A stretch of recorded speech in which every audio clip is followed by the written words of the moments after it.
So we are actually moving to the Faraday law. So basically Michael Faraday in 1821 to 1831 have actually proposed the Faraday law. So we are actually formally moving towards the Faraday law. So the statement of Faraday's first law: when a conductor is placed in a magnetic field due to relative motion between the conductor and the magnetic field, an electromotive force is induced. So basically students, ये एक बहुत आसान सी बात है. अगर हम अपने हाथ में कोई मकनातीस पकड़ लेते हैं और मकनातीस का नॉर्थ और साउथ पोल हमारे पास हो और उसके दरमियान हम कोई वायर जो है वो मूव करें, या कोई सोलेनाइड हो जिसके ऊपर काफ़ी सारी वायर की वाइंडिंग हो, तो हम उसको मूव करेंगे तो उसकी वजह से जो गैल्वेनोमीटर है उसके ऊपर कुछ डिफ्लेक्शंस जो हैं वो हमें मूव होती हुई नजर आएंगी. कुछ डिफ्लेक्शन होगी. वो डिफ्लेक्शन क्यों होगी? Deflection because of the production of electric current. And why the production of electric current? Because of the electromotive force. So ये साबित हुआ कि जब भी कोई कंडक्टर प्लेस किया जाएगा मैग्नेटिक फील्ड में, मैग्नेटिक फील्ड कहाँ पर होगी? जहां मैंने मकनातीस की एक एग्जांपल दे दी, मैग्नेट आप ले लें नॉर्थ और साउथ पोल, उसके दरमियान में आप कोई भी कंडक्टिंग मटेरियल आप अपने हाथ में ले लें, जैसे वायर, कॉपर की वायर एक कंडक्टिंग मटेरियल, उसको अपने हाथ में लेके वहां पे रख दें, तो आप उसको रिलेटिवली मूव करें आगे और पीछे, ऊपर और नीचे. सो वो relative motion between the conductor वो क्या करेगी? Because of the magnetic field एक और फोर्स जो है वो पैदा कर देगी. That force is basically known as electromotive force. So induction of electromotive force जो है वो फैराडे की सबसे बड़ी कंट्रीब्यूशन थी.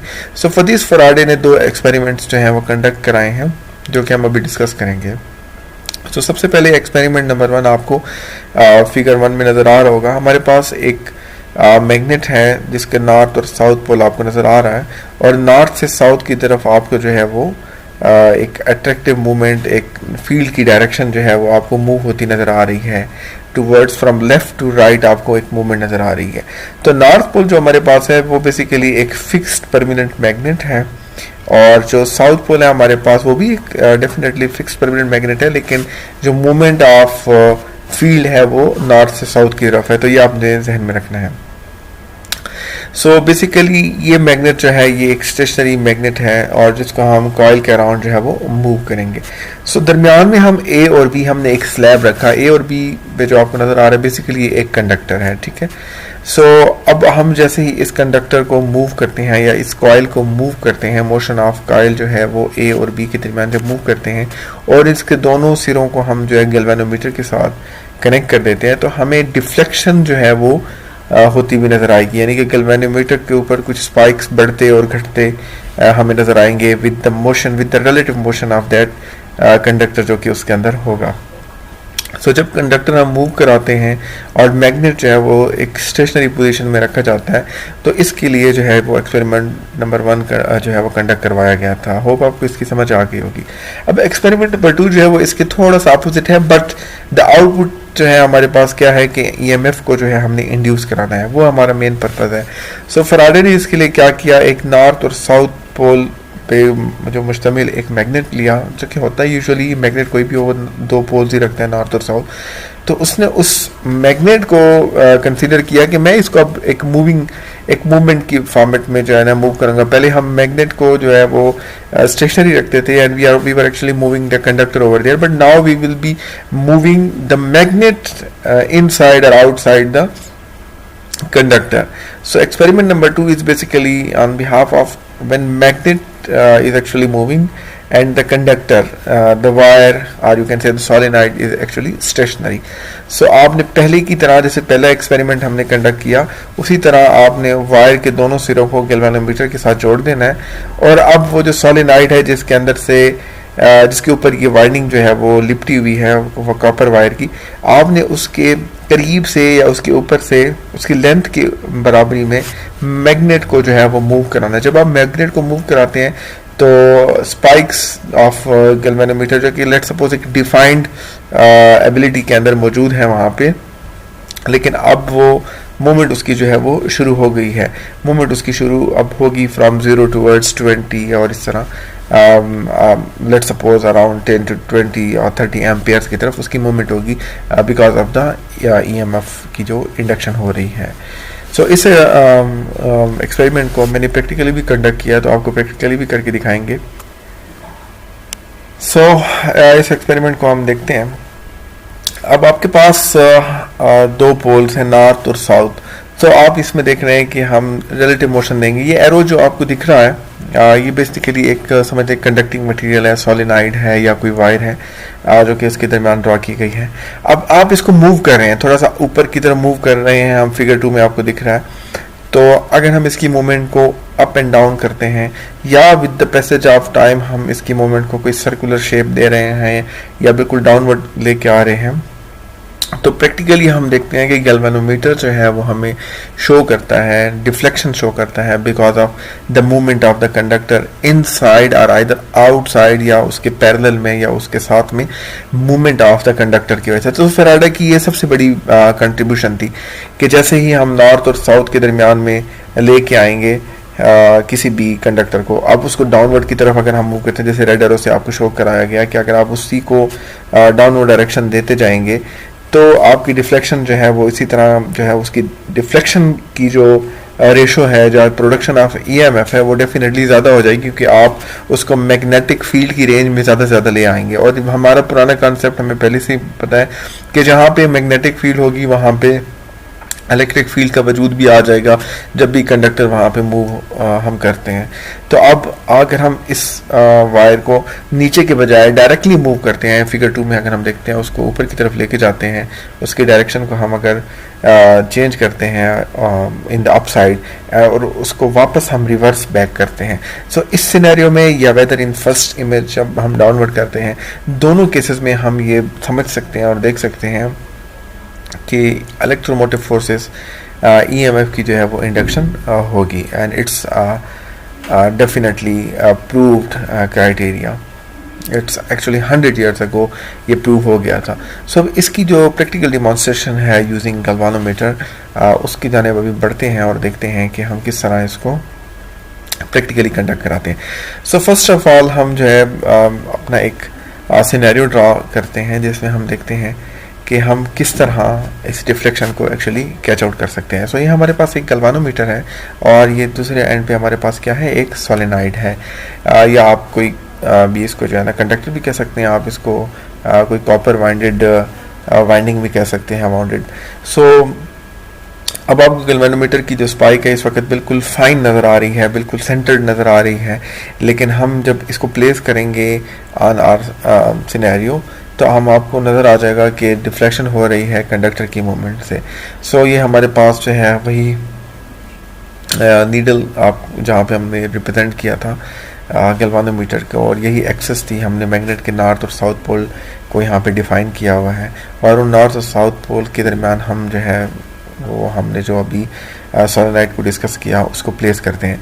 तो जब हम सोलेनाइड को नॉर्थ और साउथ के दरमियान में प्लेस करते हैं तो उसके नतीजे में होता क्या है कि मूवमेंट ऑफ द फील्ड जो इलेक्ट्रिक मैग्नेटिक फील्ड जो है जो कि हो रही है from left to right, B से हम उसको डिनोट भी करते हैं। तो movement of the magnetic field क्या करती है, प्रोड्यूस करती है इलेक्ट्रिक फील्ड। सो उस बेसिकली उस ई फील्ड्स को हम क्या कहते हैं, इलेक्ट्रोमोटिव फोर्सेस जो कि यहाँ पे प्रोड्यूस हो रही हैं। सो इस एक्सपेरिमेंट की कंडक्शन से आपको ये सिनेरियो बिल्कुल क्लियर हो जाएगा, चाहे हम इसको मूव करें नीचे की जानिब या हम इसको मूवमेंट दें ऊपर की जानिब with respect to the axis. हमारे पास डेफिनेटली हम कोऑर्डिनेट सिस्टम में 3 एक्सेस की एक्स वाई जी की तरफ ही मूव कर सकेंगे अपने मैग्नेट के अंदर मौजूद उस कंडक्टर को, लेकिन जिस भी डायरेक्शन में हम उसको मूवमेंट दे रहे होंगे उसके नतीजे में हमें हासिल क्या होगा, एक beautiful production of electromotive forces. So hope आपको फैराडे लॉ का जो बेसिक या मेजर कॉन्सेप्ट है वो समझ आ गया होगा। सो हम प्लेस करते हैं इसी के ऊपर अपना गैल्वानोमीटर और हम अब देखते हैं कि हमारी जो डिफाइंड ज़ीरो के ऊपर जब कोई कुछ भी नहीं है, जब कोई प्रोडक्शन ऑफ करंट नहीं है, तो हम इसके इर्द गिर्द अगर कोई मैग्नेट प्लेस करते हैं तो वो डिफ्लेक्शन क्या शो करता है या नहीं। सो हम सोलेनाइड लेते हैं, सोलेनाइड के दोनों एंड्स को हम जोड़ देते हैं with the wires of the galvanometer जो कि मेजरमेंट वायर हैं जो कि कैलकुलेट करेंगे, और दरमियान में हम ये एक स्लैब हमने रखी, ये नॉर्थ और साउथ पोल पे कंसिस्ट होने वाला एक मैग्नेट। जैसे हम इसको मूव करते हैं तो आपको डिफ्लेक्शन जो है वो शो हो रही है, डिफ्लेक्शन आपको नज़र आ रही है। सो ये डिफ्लेक्शन बेसिकली प्रूव कर रहा है फैराडे लॉ को कि अगर यहाँ पे इस मैग्नेट की मूवमेंट से कुछ ऐसी फोर्सेस हैं जो कि पैदा हो रही हैं और उस सोलेनॉइड के इर्द गिर्द जो मौजूद वायर्स हैं वो एक कंडक्टिंग मटेरियल के तौर पे एक्ट तो कर रही हैं, लेकिन वो इतनी चार्ज हो जाती हैं कि उसकी वजह से क्या हो रहा है कि हमारी मूवमेंट जो है हमें गैल्वानोमीटर के ऊपर शो होती हुई दिख रही है। सो ये इसकी मैथमेटिकल एलाबोरेशन है। इसकी मैथमेटिकल एलाबोरेशन की तरफ हम बढ़ते हैं। सो हम देखते हैं कि मैथमेटिकल एलाबोरेशन क्या है कि जो E इंड्यूस्ड है हमारे पास वो equals to half of the flux of the conductor या वायर जो है हम उसको कंसीडर करते हैं। सो ये जो हमारे पास है ये बेसिकली हम हाफ फ्लक्स क्यों कंसीडर कर रहे हैं इसको, because it is in the hope. So ये जो इंडक्शन हो रही है हमारे पास ये क्या होगी, whether it will be in the direction towards the solenoid या whether it will be in the opposite direction, but ये जो फ्लक्स की प्रोडक्शन है ये एक्चुअली शो कर रहा है कि there is some kind of field, magnetic field जिसे हम कहते हैं। सो इसकी फर्दर एलेबोरेशन की तरफ हम बढ़ते हैं और हम देखते हैं कि किस तरह हम इसको फर्दर एलेबोरेट कर सकते हैं। सो हमें पता चल रहा है कि फ्लक्स जो है वो चेंज हो रहा है with respect to the time. So हम देख रहे थे कि जो हमारे पास इंस्टेंटेनियस वेलोसिटी होगी इन द एक्स डायरेक्शन वो होगा dx over dt equals to, और अगर हम अपनी एवरेज वेलोसिटी निकालते हैं in the direction of x तो वो हमारे पास होगा dx ओवर dt।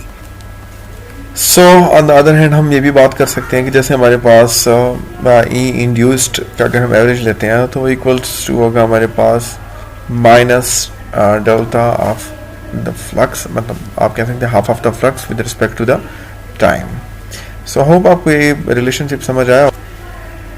फर्दर इसकी मैथमेटिकल एलेबोरेशन के लिए हम दोबारा हम अब बात कर रहे थे फैराडेज की फर्स्ट लॉ की और हमने दो एक्सपेरिमेंट का जो है वो कंडक्ट करा। आई होप कि आपको दोनों एक्सपेरिमेंट्स जो हैं वो समझ आ गए होंगे और प्रैक्टिकली भी आपने देख लिया। अब इस एक्सपेरिमेंट के कंटेक्स्ट में हम फर्दर आगे बढ़ते हैं और इसकी एलेबोरेशन को देखते हैं। फैराडेज फर्स्ट लॉ जो है वो फर्दर क्या स्टेट कर रहा है, आपको एक कंसेप्ट समझ आ जाना चाहिए, that is very important. Any change in the magnetic field of a coil of a wire will cause an EMF to be induced in the coil. कौन सी कॉइल, जो हम पीछे अभी डिस्कस कर चुके हैं और प्रैक्टिकली हमने जो है वो देख भी लिया हुआ है। The electromotive force induced is called induced electromotive force, and if the conductor circuit is closed, then the current will also circulate through the circuit, and this current is called the induced current.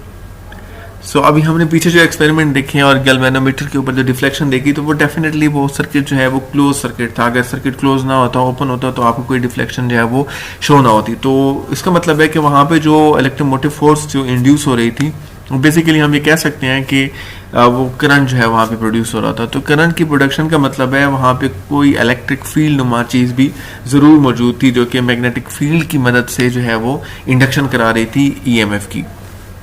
Further इसको elaborate करते हैं by moving a magnet towards और away from the coil. हम इसको भी practically देख चुके हैं कि आप नॉर्थ और साउथ पोल को कंसीडर कर लें और उनको आपस में आप मूव कराएं, उन दोनों पोल्स के दरमियान किसी भी कंडक्टर को आप मूव कराएं तो आपका ये एक्सपेरिमेंट जो है वो कंडक्ट हो जाएगा। By moving the coil into और out of the magnetic field, ये भी हम देख चुके हैं। By changing the area of coil placed in the magnetic field, definitely जब आप एरिया चेंज करेंगे तो आप मूवमेंट दे रहे होंगे उस कंडक्टर को within the that specific symmetry of the magnetic field. By rotating the coil relative to the magnet, या आप कॉइल को जो है वो मूव करना शुरू कर दें relatively to the magnet. So definitely आप इस तरह इसको भी आसानी से मैनेज कर लेंगे और आप देख रहे होंगे कि कुछ ना कुछ डिफ्लेक्शन हमें शो होगी। सो डियर स्टूडेंट्स, आइए हम बात करते हैं अब एक ऐसी सरफेस के बारे में। अगर हम कॉपर वायर को लेते हैं और उस एक वायर के अंदर हम जो है देखते हैं कि फ्लक्स जो है वो मौजूद है और दूसरी जानिब फ्लक्स मौजूद नहीं है, तो देखते हैं कि मैग्नेटिक फील्ड के ऊपर इसका क्या एक्चुअल इफेक्ट होगा। आइए देखते हैं इस सिनेरियो को और इसको समझते हैं। हम बेसिकली क्या करेंगे, एक कॉपर की हमने जो है वो एक वायर ले ली है स्क्वायर फॉर्मेट में 10 सेंटीमीटर जो है उसकी लेंथ एंड विड्थ दोनों 10 सेंटीमीटर आपको दिख रहा होगा. सो यहाँ पे आपका जो मैग्नेटिक फील्ड है that is equal to 2T, actually 2 tesla जो है वो आपकी मैग्नेटिक फील्ड है. क्यों? क्योंकि यहाँ पे हमें दिख रहा है कि before at T equals to 0 second पे जब हम बात करते हैं तो यहाँ पे आपको मैग्नेटिक फ्लक्स जो है उसकी मौजूदगी के जो है वो असरात हैं वो मिल रहे हैं ये डॉटेड लाइंस में. But on the other hand आप देखते हैं जब मैग्नेटिक फ्लक्स नहीं होता मौजूद तो ऐसे सिनेरियो में आप सेम एक्सपेरिमेंट भी अगर कंडक्ट कराते हैं तो आपके पास कोई मैग्नेटिक फील्ड जो है वो नहीं होगी, क्योंकि आपके पास यहाँ पे कोई भी फ्लक्स जो है वो मौजूद नहीं है. अगर फ्लक्स मौजूद नहीं है तो अगर हम देखते हैं at T equals to -0 1 second के ऊपर तो हमारे पास यहाँ पे कोई फील्ड ऑफ लाइंस पे नहीं है, तो डेफिनेटली हम मैग्नेटिक फील्ड के किसी वजूद का भी यहाँ पे हम जिक्र नहीं कर सकते कि कोई मैग्नेटिक फील्ड का वजूद होगा. सो अगर हम मैथमेटिकल एलाबोरेशन जो हमने पहले अभी समझ ली थी, सो अगर हम ई एवरेज की बात करते हैं तो that is equals to minus delta of the flux negative flux with respect to the time and that is equals to minus. अब हमारे पास कब हम बात कर रहे थे कि जब हमारे पास जो मैग्नेटिक फील्ड है वो 0 होगी. सो हम कह रहे हैं कि हमारे पास मैग्नेटिक फील्ड जो है वो क्या है 0 टेस्ला मीटर स्क्वायर. हम क्यों कंसीडर कर रहे हैं? क्योंकि हम पूरे कंप्लीट एरिया की बात कर रहे हैं. 10 सेंटीमीटर इंटू 10 सेंटीमीटर का हमारे पास जो एरिया है लेंथ इंटू विड्थ की बात करते हैं. So half of the magnetic flux with respect to time is equal to -0 tesla into meter square minus. So हम फर्दर इसको देखते हैं कि यहाँ पे हमारे पास क्या था जब हमारे पास फ्लक्स मौजूद था तो यहाँ पे मैग्नेटिक फील्ड हमारे पास क्या आ रही थी 2 टेस्ला. सो हम अब यहाँ पे देखते हैं कि एट टी इक्वल्स टू 0 हमारे पास क्या था Tesla that was like 2 Tesla पर मीटर स्क्वायर. सो हम इनको इनटू मीटर स्क्वायर क्यों कह रहे हैं? क्योंकि हम इसको ओवर द कंप्लीट सिनेरियो बात करते हैं डिवाइडेड बाय -0.1 सेकेंड. सो हम अब देखते हैं कि हमारे पास जो ई एवरेज है जो हमारे पास average induction of the flux वो है मैग्नेटिक फील्ड और आप कह सकते हैं कि हमारे पास इंड्यूस्ड ईएमएफ है that is actually 2 volts. Why? Because of the production of the flux. So dear students, उम्मीद है आपको ये सिनेरियो समझ आया होगा और अब हम अपने नेक्स्ट रिकॉर्डेड लेक्चर में जो है वो देखेंगे कि गॉसेस लॉ की इम्प्लीमेंटेशन किस तरह होती है हमारे पास जब हम गॉसेस लॉ को ले लेते हैं या एम्पियर सर्किट लॉ को ले लेते हैं या फेराडे के लॉ को ले लेते हैं. तो इन तमाम लॉज को मिला के हम एक नया लॉ जो है वो बना देते हैं. वो नया लॉ क्या होगा और इन लॉज की क्या उसमें जो है वो कंट्रीब्यूशन होगी उसके मतलब हम जिक्र करेंगे. सो डियर स्टूडेंट, आप समझ तो गए होंगे कि मैं जो है मैक्सवेल इक्वेशंस के बारे में बात कर रहा हूँ. सो वो हम इंशाल्लाह हमारे आने वाले नेक्स्ट लेक्चर में देखेंगे. फराडे का फर्स्ट लॉ उम्मीद है आपको समझ आ गई होगी. फराडे की सेकंड लॉ और इसकी कुछ एप्लीकेशंस को हम अपकमिंग लेक्चर्स में देखेंगे. टेक गुड केयर, अपना बहुत ख्याल रखें. अगर आपको कोई भी क्वेश्चन हो रिलेटेड टू फराडेज फर्स्ट लॉ या इसकी मैथमेटिकल एलाबोरेशन या एक्सपेरिमेंटल टेक्निक को सामने रखते हुए तो आप बहुत आसानी से कॉन्टेक्ट कर सेक्शन में जाके या आप ईमेल पर रब्ता कर सकते हैं. वॉचिंग, अपना बहुत ख्याल रखें. अल्लाह हाफिज़. अस्सलाम वालेकुम.